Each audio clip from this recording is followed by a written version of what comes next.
It was a full moon night. A vlogger out with his phone, vlogging about the Scottish moors. Fascinated and overjoyed, but also on his own. He then sees one man taking a night stroll. He then approaches the man and says to him, "Hey, do you mind if I tag along with you?" said the vlogger. The man said, I guess so. What are you doing?" He says, "Oh, I'm just vlogging on this extreme hiking." "What are you doing out here?" "Well, me and my fiance are taking a weekend away, but she wants some fresh, well, I want some fresh air. She just wants some time alone, while she's having a spa treatment." "Oh, right." The two then walk along and chat to one another whilst the vlogger still talks with his camera now on night vision. The moon being bright and full, lighting up the sky. The vlogger mentions, "It's a really nice night tonight, full moon and everything." "Yeah, it is," said the man, until a howling is heard. The man then says, "What the hell was that?" The vlogger said, "I don't know. It can't be wolves. We hunted them out in this country, 200 years ago. I think we should get back to the hotel." "Yeah, that'd be a good idea. Where's this trail lead?" "Well, it was going to lead to a pub." "Right, well, I think we should get back like you said," said the vlogger.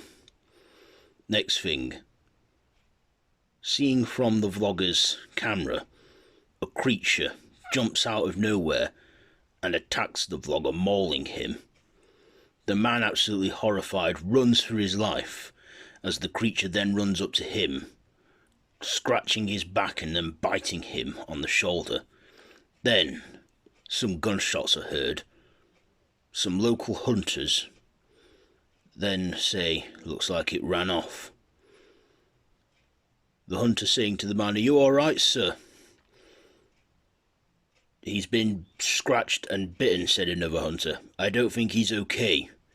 Come on, let's get into a hospital." "What the hell was that thing?" "I don't know, some wild dog that we've been hunting. It's got away again, but let's get this man help." The hunter then said, "What's your name, sir?" The man said, Larry Talbot." Ugh. Larry then wakes up in the hospital, traumatized, but then a doctor walks into the room saying, "Ah, you're okay, good." "But what the hell's going on?" "Listen to me, you're absolutely fine now. You've had a few scratches and a few bites from some animal. The local hunters are out looking for it. But are you okay?" "Yeah, I mean, where's my fiancée?" "She is aware of your situation. We can inform her now that you've woken up." Wait, how long have I been asleep for?" "About 2 days." "2 days?" said Larry. "Yes. I don't know what kind of a beast attacked you, but I just sure hope that this creature is caught in time," said the doctor. "I'll go and alert your fiancée that you're awake." Yes, do that." A man then approaches the room. He then says, "Good day, sir. Who are you?" "I am investigating the situation that you had. My team cleaned up the mess a while back and paid off the hunters very quietly, well, very heavily, to look the other way in this situation." "Wait, who are you? Are you some detective or police officer?" "Technically, no," said the man. "My name is George Wagner. Well, tell me, from your experience, what do you remember?" said George. "Well, I remember my fiancée Gwen. She had a spa treatment, and It was a nice night for a walk. I thought I'd take a stroll. I met this guy who was vlogging. Oh my god, is he okay?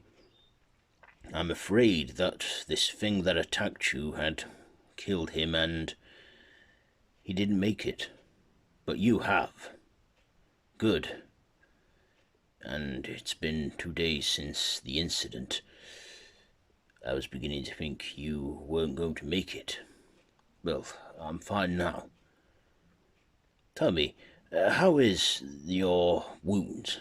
Well, they don't really hurt. Of course they don't.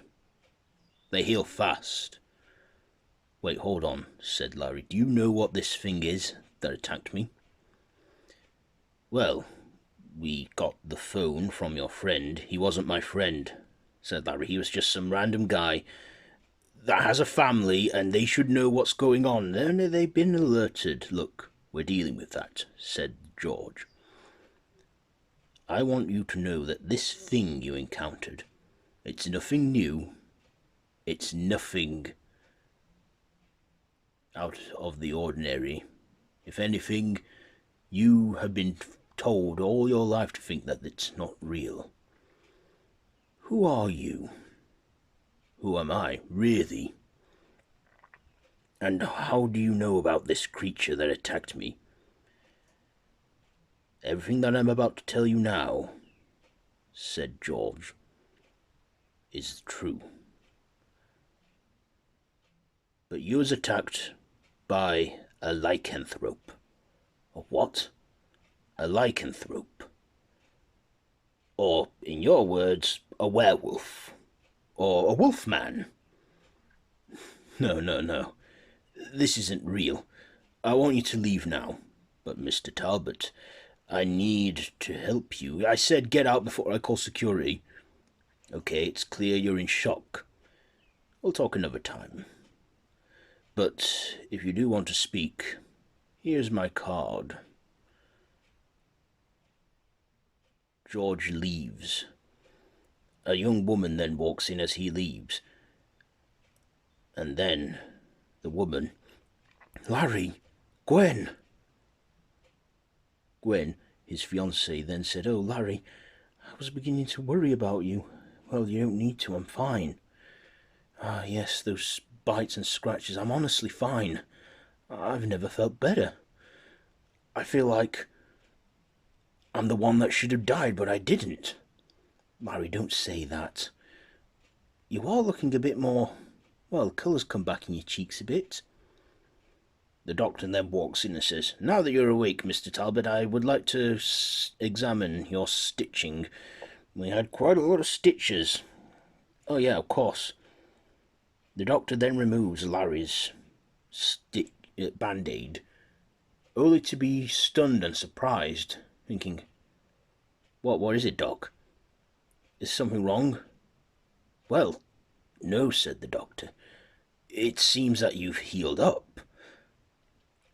You've healed quickly, like unbelievably quick. I mean, it's impossible, but it's nothing to worry about, Mr. Talbot. You've just got scars there now, but you feeling well? I've never felt better." "Well, let's get you discharged. It's a very rare case, this, you healing." "Is it?" "Yes. Last time we had a case like this was in 1981. An American backpacker in the North Yorkshire moors had a similar experience. But that was a while ago when I was in med school. Anyway, yes, let's get you discharged." Later, Gwen and Talbot walk out of the hospital. She then says, "Are you okay? You sure?" "I'm fine. You know what? I could really go for a steak right now." "A steak?" said Gwen. "You just come out of hospital and that's the first thing on your mind?" "Well, yeah, a steak." Then an ambulance drives past. Larry hears the sounds as it rattles his ears. She then goes, "Larry, are you all right?" "Yeah, I'm fine. I'm fine. Come on, let's go get some food. I'm starving." Back at the hotel restaurant, Larry consumes 2 steaks and drinks a lot of wine and water. She then says, I have never seen you eat so much. Didn't you say you was going vegan? Yeah, I was, but my body's just craving the meat. I'm sorry, I'm eating like a pig. It's okay, Larry. You've had a traumatic experience. Shall we just cut this weekend short and go home? The weekend? We're meant to stay here till Monday. We've extended our stay. I know. But yeah, let's go home, said Larry. They then head home. As they then leave, they slowly drive. Their car has a bit of trouble. They then see someone in the woods, some strange person. Larry goes to investigate, and there he finds a gypsy caravan and some gypsies.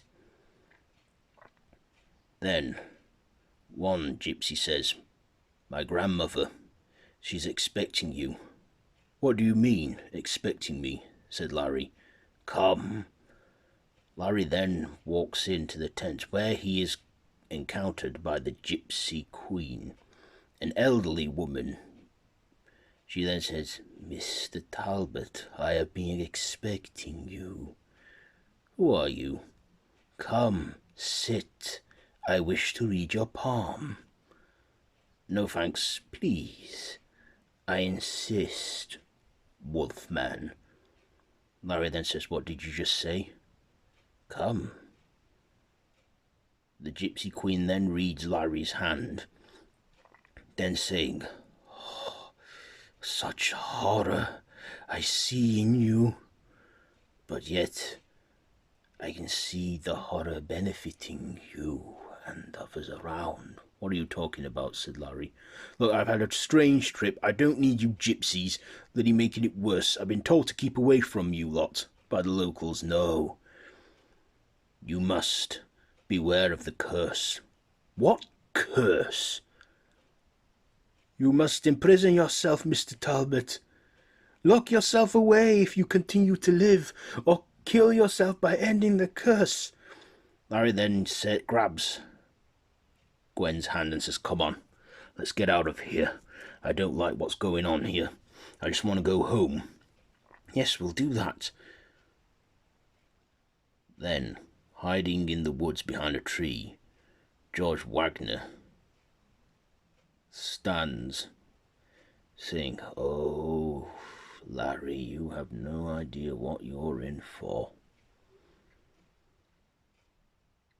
Larry then returns home with Gwen. She then says, Well, we're home. Shall we unpack? No, Larry. Come on, let's go to bed. They then go to bed, where they consummate and have sex. Later that night, Larry has a dream, a traumatic dream of the wolf creature that attacked him, then waking up in a cold sweat. He then gets out of his room and goes into the shower with the temperature turned up to full. Gwen comes in going, Larry, what are you doing? I'm so cold. Are you alright? We need to get you to a doctor. No, I'm fine. I'm fine, I just need a minute. Larry looks up at the sky and sees that the moon is full. He then looks again in the mirror and thinks to himself, what's happening to me? 1 month later, Larry goes downstairs where Gwen is preparing breakfast. Bacon, eggs, the full English. Larry's senses are stronger than ever, and his mouth waters at the raw meat. Gwen then says, Oh, you're just in time for breakfast. Come. Oh, thanks. Larry then wolfs down the breakfast, eating it like a vicious animal. She then says, Larry, are you okay? I'm fine, really. No, you're not. About a month ago, you had all these strange things going on, like a high sex drive, and you were eating meat, and then for a month it just stopped, and now you're at it again. From last night, I am honestly fine. He then has a quick vision of Gwen, with her throat ripped out. He then tells her, I'm sorry, it's just, I'm not feeling well. I think I need to take some time off work today. Of course. I need to just clear my mind. I know. Do that. Later on in the day, Larry sits down at a bench in London. He then sees the same man, George Wagner, standing from a distance. He then follows him, looking around, wondering where he is. Then he's jumped by some agents that knock him out. Larry then wakes up in the woods, where the night is getting up. The sun sets and the moon begins to rise. Larry wondering what the hell's going on, thinking this is some sick joke, saying, come on out. He then all of a sudden feels something in him, something raging, something powerful. He then collapses to the ground and starts screaming in pain, screaming to the top of his voice, his body going into cardiac arrest, his bones then beginning to break and mending harder, his skin tearing and mending softer, hair forced to grow out of his body, his teeth falling out, replacing with sharper teeth and fangs, his nails becoming long black claws. He was transforming into a werewolf. That is when some camper nearby goes up to him saying, are you alright? I heard screaming. Then, with the transformation completed, ripping out of his shoes and tattering and wearing out his clothes, he then gets up and turns around. The camper then runs, but then the Wolfman jumps and begins to slaughter him. The next morning, Larry wakes up, his clothes all tattered and torn, his shoes gone, covered in blood. He then leans against a tree and vomits, thinking what the hell happened. He then looks in horror at a campfire, where there were a family of campers that were all over the place at this point, ripped up. Larry then hears someone or something coming and quickly runs a distance and hides behind the tree. A team of cleaners come up. There, Agent George Wagner then says to the cleaners, right, we have 60 seconds. Go. Then one of the cleaners say to him, so do you think it was that Wolfman that you said you know was attacked? Oh, I certainly know it was some werewolf. What do you think? As George Wagner shouted over to Larry, hiding behind the tree. Larry then quickly hides again and carries on running away. Then he thinks what the hell happened and where he is. He then gets tranked by a dart and then passes out again. Larry then wakes up once again, this time chained to a tree, where he sees Agent Wagner saying, sorry about the dart. What the hell are you doing? What the hell's going on with me? Said Larry. I've explained it all before. You're a werewolf. You need to be controlled. You're new at this. Then the full moon begins to rise. George then says, Don't worry. I provided a trail of raw meat sense of smell for you to follow around in a circle. Your wolf ego won't notice the meat is hidden, but it'll keep him occupied all night. I best leave now. It's that time of the month. Who are you?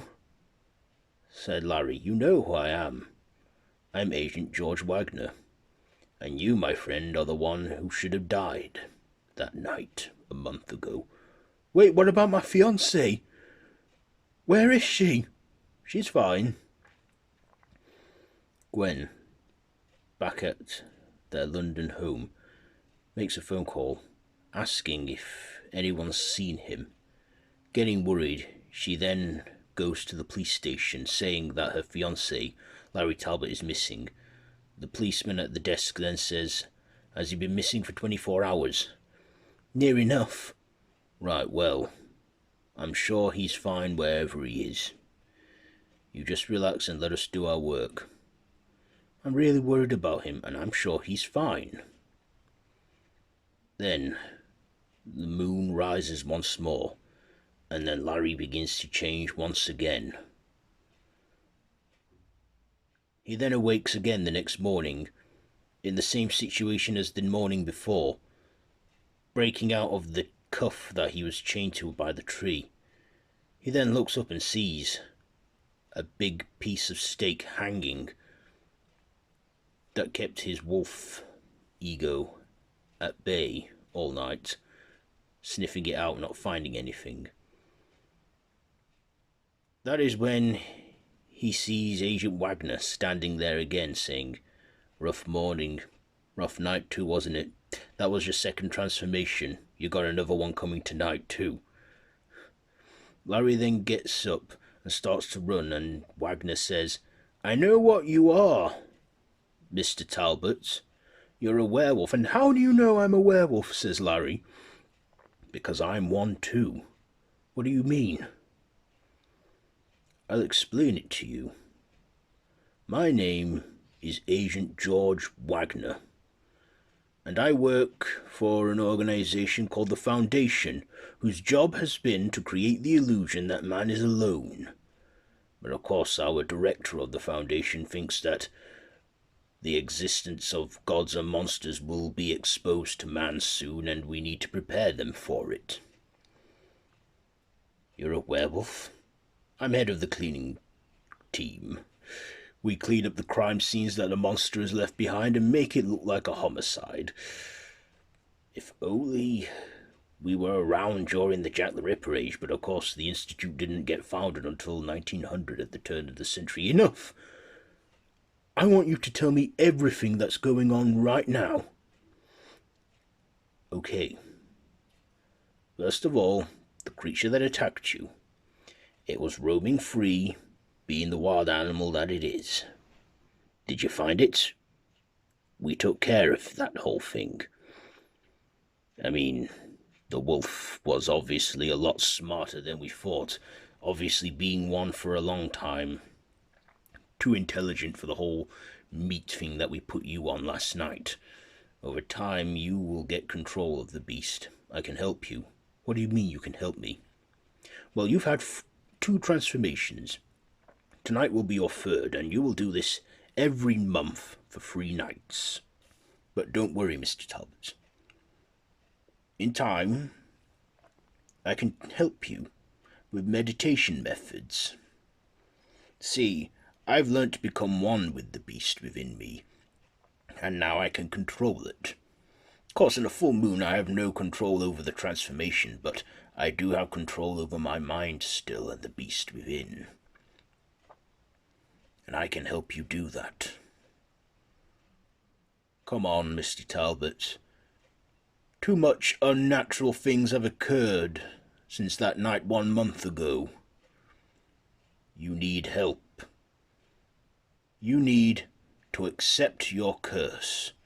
"Curse?" "Yes. What the gypsies told you back in Scotland, saying that you're cursed. But I think it can also be done for greater things. I believe in what our director said, that monsters will be exposed to man, and we need to help man understand that not all monsters are bad. Trust me. Trust you. Here's a phone.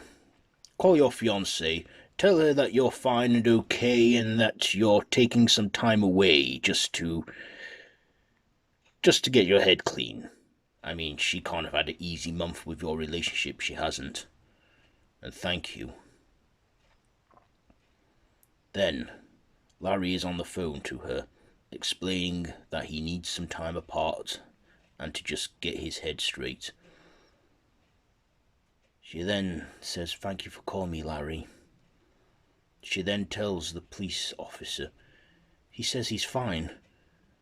Should I believe this?" "Don't worry," said the policewoman.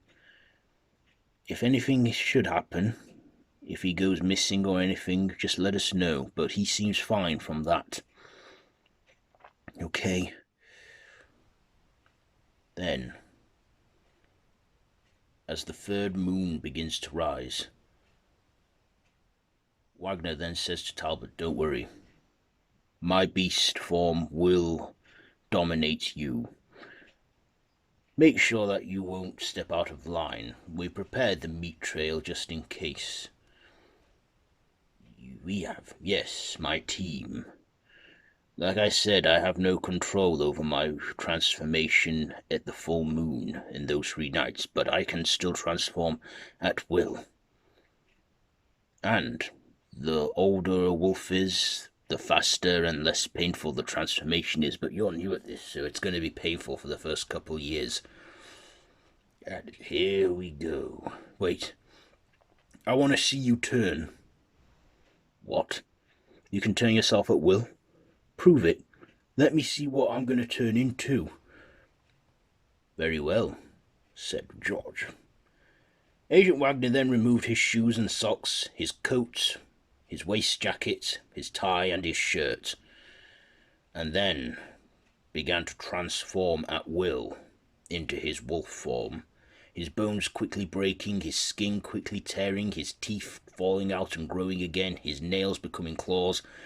He fully transformed into his wolf form. Larry being stunned for a brief moment before his transformation began, and then he turned into his wolf form as the moon shines full. The next morning, Larry wakes up again, and there he is greeted by Wagner, now fully dressed again, saying, "That was quite the night, wasn't it? But at least you were occupied all night. Me, I just kept safe and didn't attack anything except for a stag, but my stomach is a lot more adjusted than yours. So I'm a werewolf. Yes, you are. You can go home now to your fiancée, and you can either keep this a secret from her, or you can tell her, but I should warn you, once you tell her this, there is no undoing it. And I can help you through this. How about we meet once a month and I can teach you my methods to control the raging beast within you?" "Okay," said Larry, "I accept this now. I am Lawrence Talbot, the Wolfman." "Yes, you are," said Wagner. Then Wagner takes Larry home. He then says, "There you go. See you in a week, and we can prepare for next month's transformations. Thanks, Mr. Wagner, for everything. Please, call me George. Us lycanthropes need to look out for one another now, don't we?" Yes, we do." Then Larry goes back into his home, where Gwen is relieved to see him. As for Agent Wagner, His eyes then turned gold and wolf-like, thinking, "You have much to learn, my young